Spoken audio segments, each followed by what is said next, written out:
3, 2, 1, jump! Ayan guys, kinulong ko muna yung dalawang baby. Kaanak lang kagabi. Mga 11:30 ng ating gabi guys ng anak. Ayan. Ang cute ng mga anak guys, ang lalaki. Kasi malaki yung ginamit kong barako dito. Kaya maganda yung nilabas na anak guys. Ang problema pareho silang lalaki. Sayang walang babae. Pero ang gawin ko dito guys is palalakin ko tapos ibebenta tapos ibibili ko ng babae. Yan. Magkaroon ng babae guys. Lagay ko mabalis ng palakin to kasi malalaking lahi. Tapos hindi ko sila ng vitamin guys para mabalis sila ng laki. Ayan. Wala pa silang 24 hours guys. Malaki na. Mamayang gabi pa 24 hours ito guys eh. Ganda ng kulang nila, batik-batik.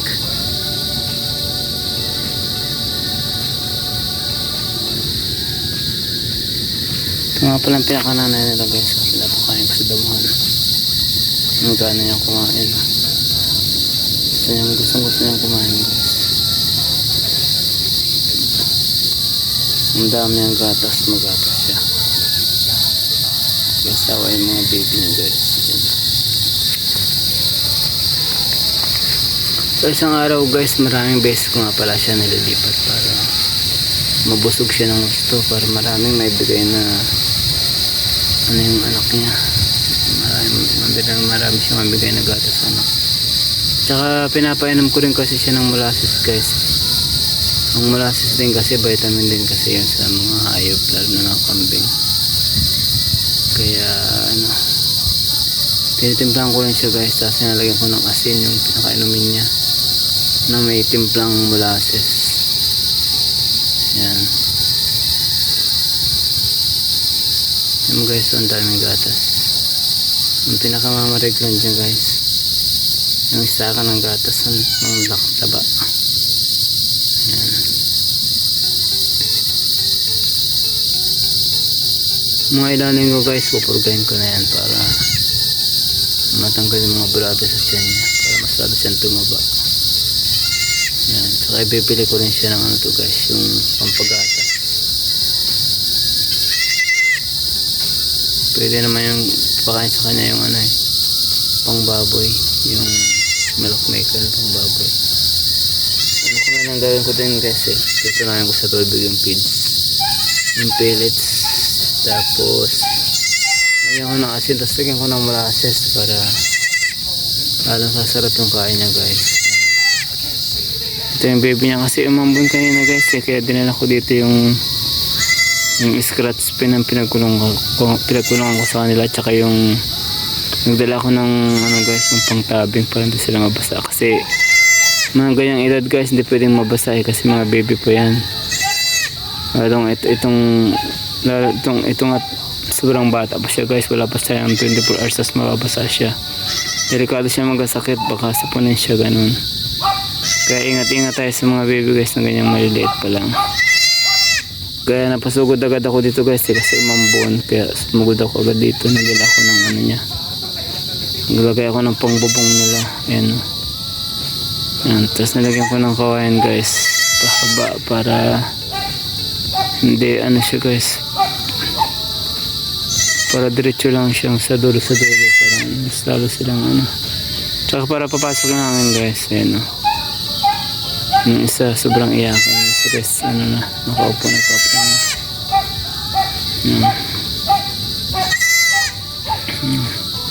Madali na ano guys eh, magpalaki ng kambing, basta alagaan nyo lang, tsaka tutukan nyo lang sila. Halimbawa pag nagtatae, dapat saksakan nyo agad ng antibiotic yun guys pag nagtatae, kasi pag hindi talagang mamatay sila, kasi yan ang pinaka problema nila guys eh, pag nagtae dyan sila mahina yung mga kambing. Kaya kung may mga kambing kayo pag nagtae, antibiotic nyo agad guys. O kaya kung minsan naman pag nagtatae meron siya mga bulate, yan i-deworm siya agad guys para hindi na siya magtae.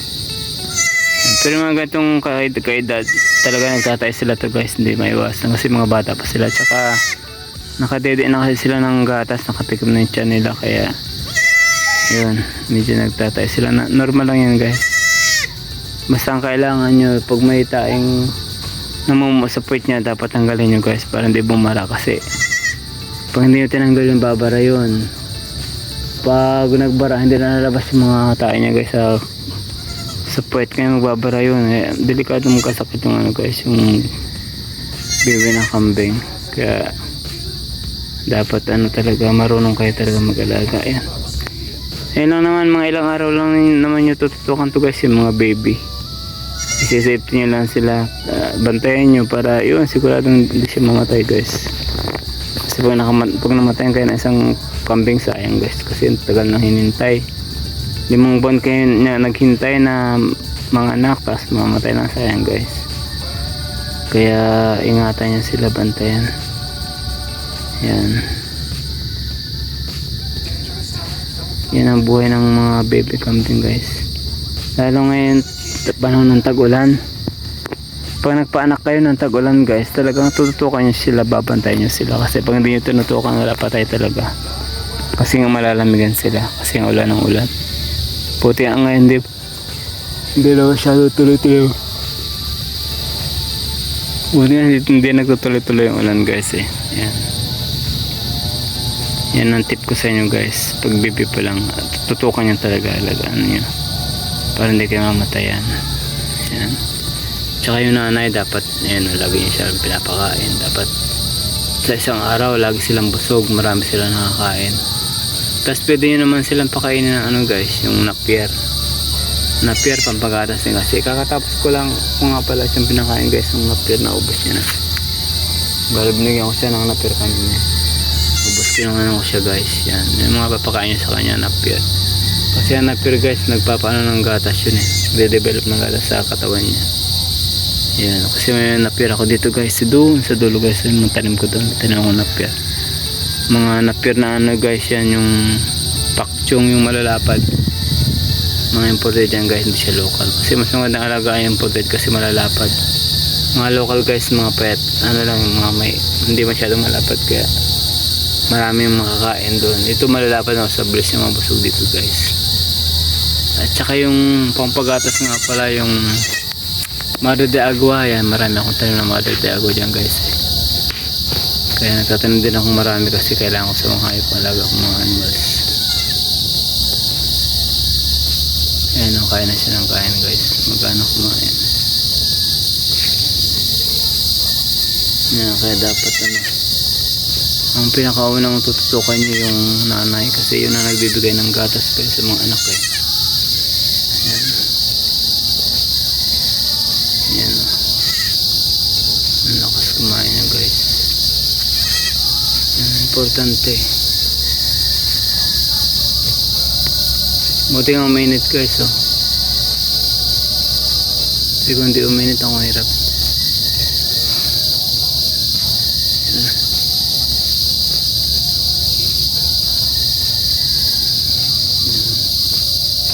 Gano'n yung kumain. Hindi ko pa nagpupurugayin guys, pero magkano puruga siya kumain.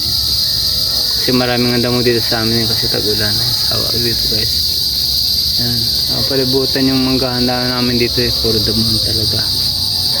Yan. Tapos wala naman akong alaga guys. Kung dito lang alaga ako itong kambing na to. Kaya talagang matutukan ko siya guys. Tsaka talaga magsasawa siya dito. Magsasawa talaga sa damo. Yan. Ano guys, sayang marami na sana tong kambing ko yung problema, nilanakaw guys. Kahit na may mga aso, may mga ilaw ko dyan solar, na nanakaw pa rin guys kasi alam nyo ng kahirapan. Kaya ngayon medyo nilalapit ko na sila dun talaga sa bahay guys para safety sila kasi mahirap paparamihin ko siya tapos iba yung mga kinabang, diba?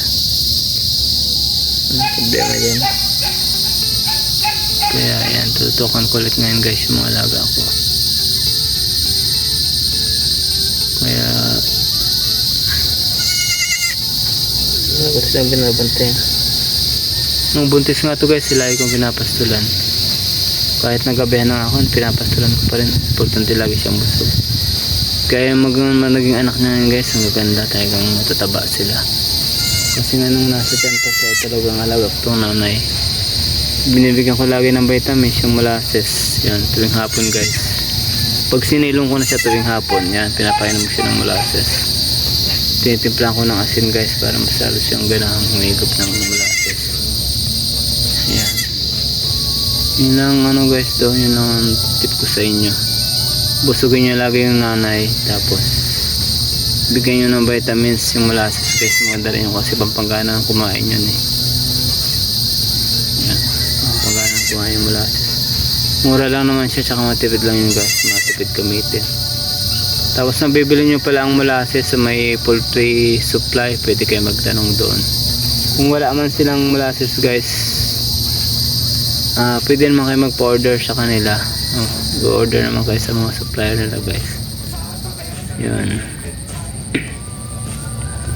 Yan, kaya alagaan yung kambing kasi maganda na magparami ngayon ng kambing guys kasi mahal ang kambing.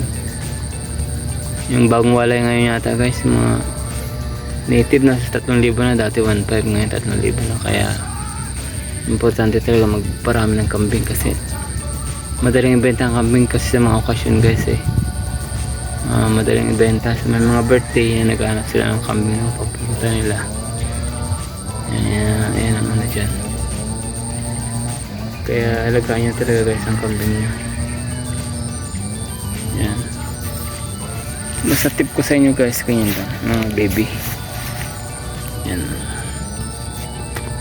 Bali kanina ko pa sila pinadidiin guys sa umaga.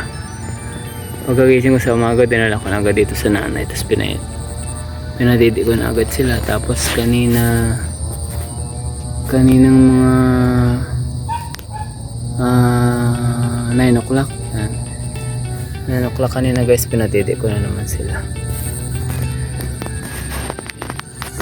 para mga ilang araw na eh, kasi ang laki talaga guys kasi nga binavitamins ko yung nanay kaya ang laki talaga niya.